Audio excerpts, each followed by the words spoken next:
The nation's credit rating being downgraded, new concerns about whether America should continue dishing out billions of dollars in aid to other countries, especially China, which holds nearly $1.2 trillion of our debt. Now, in the past decade, the U.S. has given $275 million in aid to China.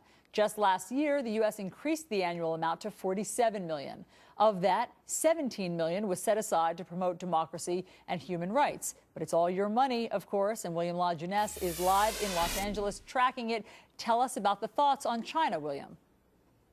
Well, Allison, if there was ever a time to reassess foreign aid, many would argue that time is now. To countries that don't need it, on programs that don't deserve it, which is why many, and some in and out of Congress, say it is time to stop sending money to China. A military and economic giant, there's not much China can't buy.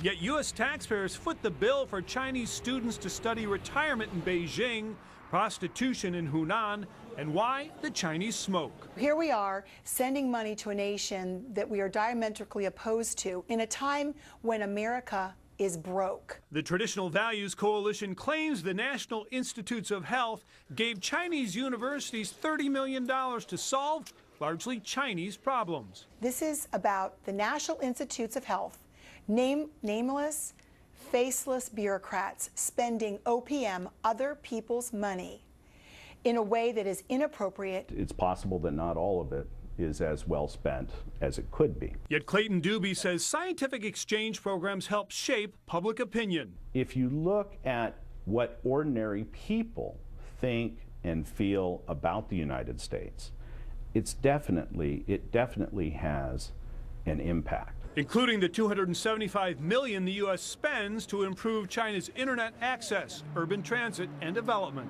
The #1 recipient of this taxpayer dollars were Chinese state-owned corporations. Some in Congress want to end all aid to China, including the Peace Corps. In many ways, our Peace Corps volunteers, our young people, are our best ambassadors.